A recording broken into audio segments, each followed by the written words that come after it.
Good morning and welcome to Vlogmas Day 6, where my cold has gone from bad to worse, where I have gone from feeling not 100% to just feeling poorly. I'm also kind of sensitive today. Earlier I burst out in tears because I opened a kitchen cabinet and found the ingredients for the favorite snack my mom used to make for me. So I think I'm gonna take extra good care of myself today. I'm not gonna expect too much of me, and I am gonna go about my day, but I'm gonna reserve just a little part of my mind for noticing all the little drops of wonderful that they're definitely going to be there. Today, I want to notice them. I want to make sure that I pay attention so that every time I happen upon one of them, I can pick it up, dust it off, and take the time to enjoy it. So yeah, I am enjoying some Christmas tea and some quiet time with my blanket. Actually, I did get to crochet up 5 squares yesterday, just like I wanted to. I didn't get to attach them, but I did that this morning.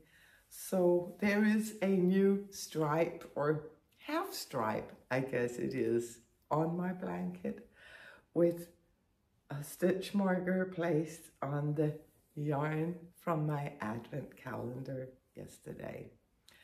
So yeah,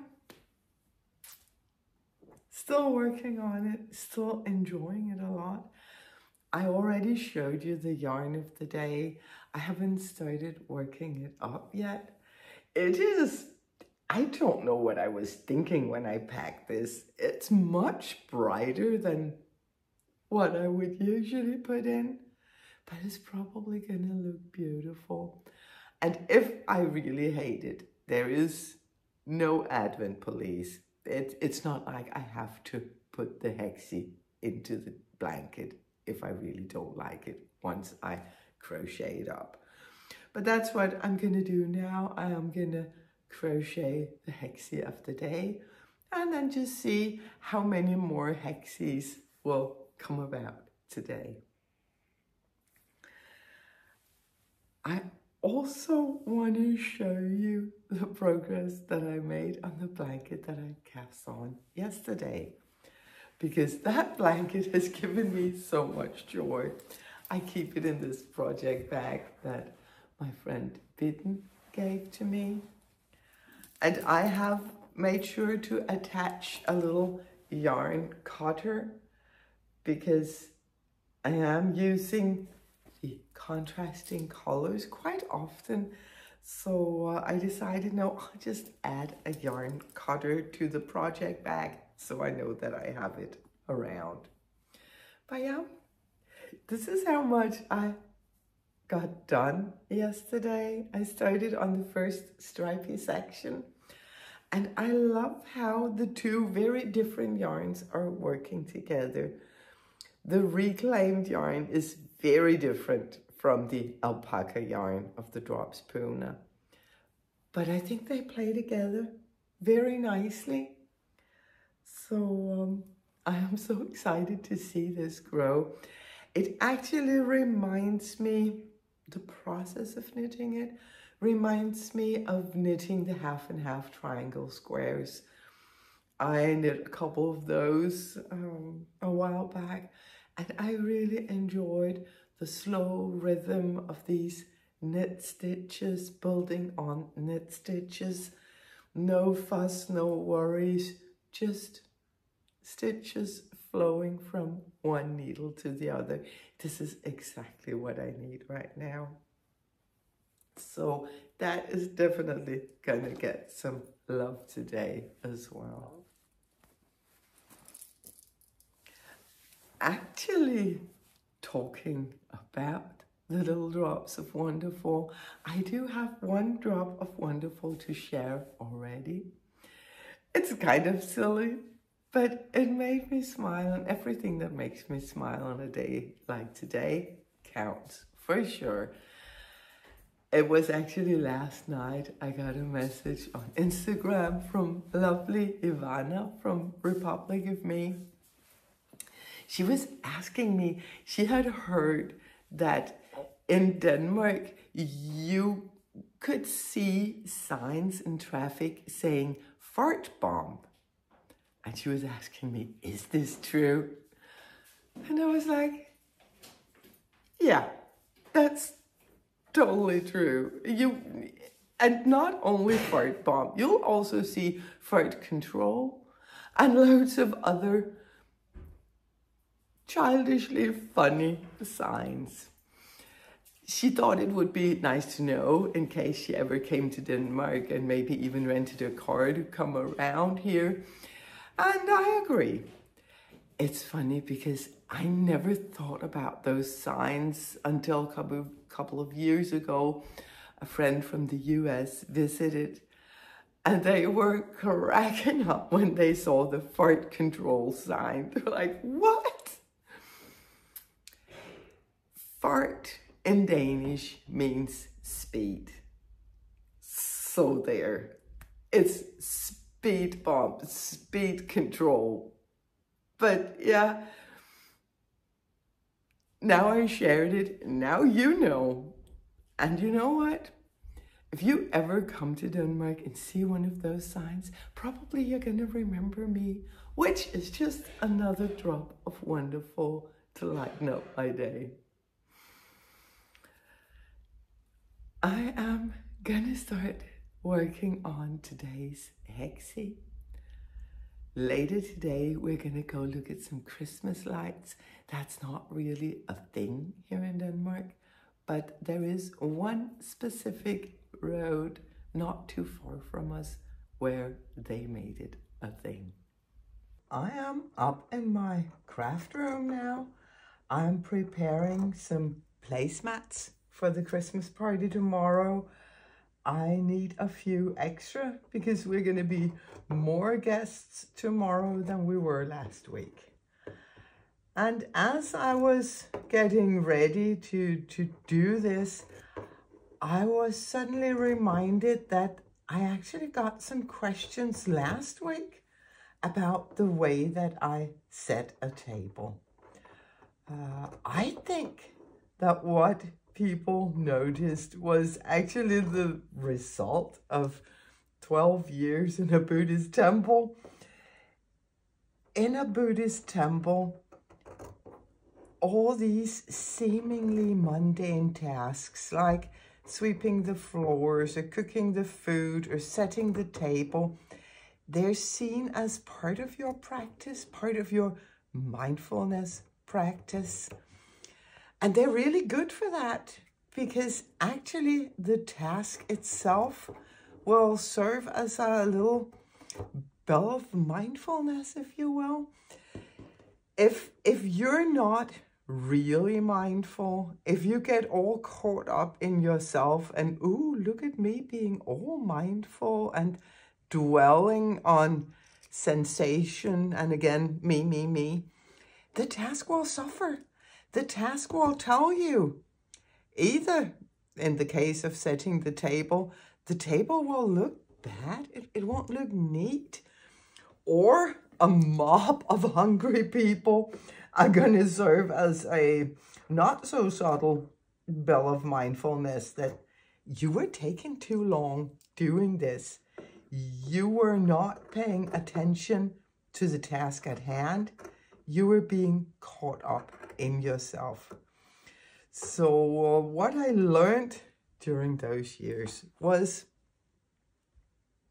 approaching these everyday tasks in a mindful way, being aware of where I am, what is my task, so that I could perform the task quickly and correctly. Do it right the first time. That's a whole lot faster. But in order to do a task right the first time, you need to be with the task. You can't be caught up in your own mind. You can't be swept away by dreams of your own excellence. You have to actually be paying attention to what you do. And that, of course it shows. I mean, of course it does.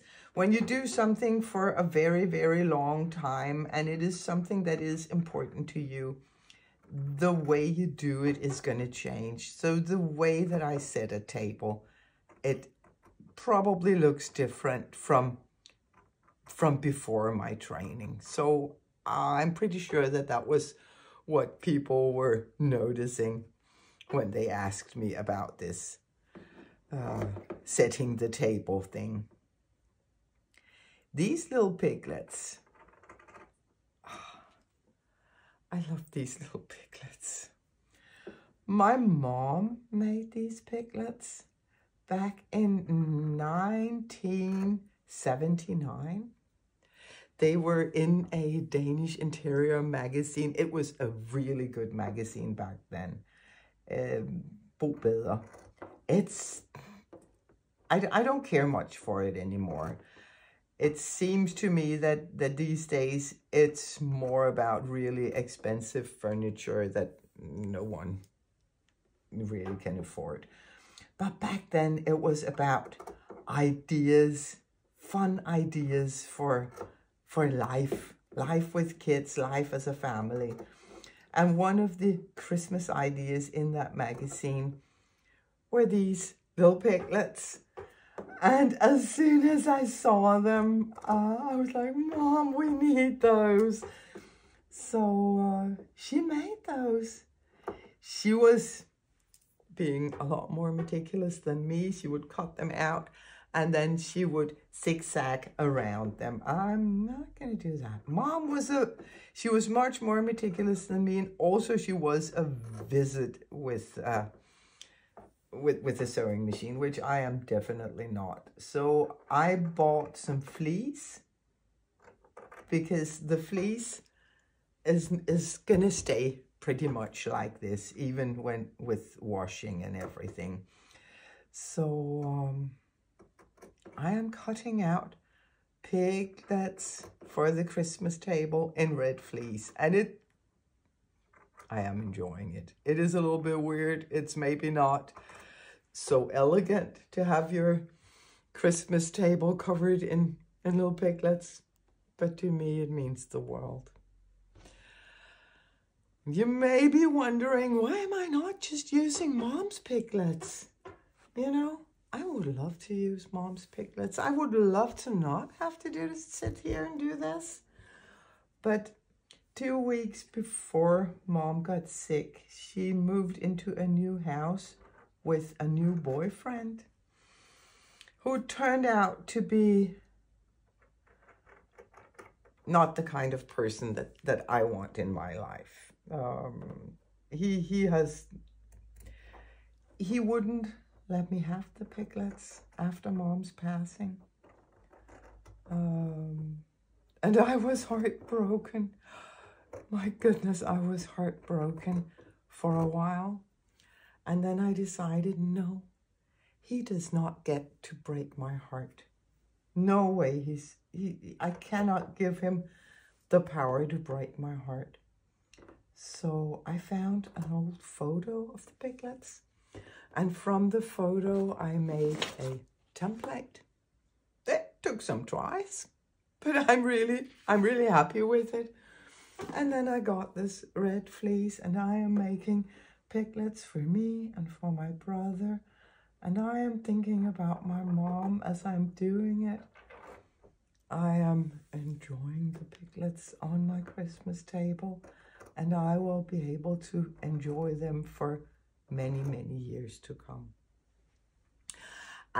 When I'm marking them off, you can tell I'm not a seamstress, right? When I'm marking them off, I am using one of those pens that erases with heat. So if I hold a hair dryer to this, or if I iron them just carefully, all the color will disappear. So everything should be good. I hope so. The ones that I used last week are in the washer right now. But I feel confident that they're going to come out nice. They have to. They definitely have to. And if they don't, I'll find another solution. For now, I am enjoying cutting out the piglets. And I think they're so cute.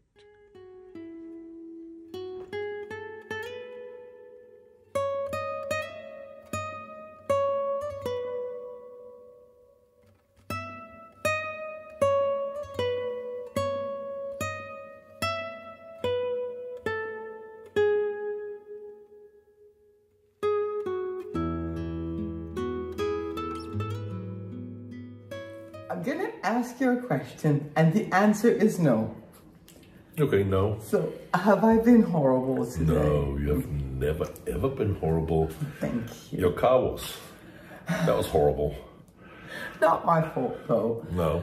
No, thank you. No, of course you are not. We're gonna go see some Christmas lights. I am so excited for this.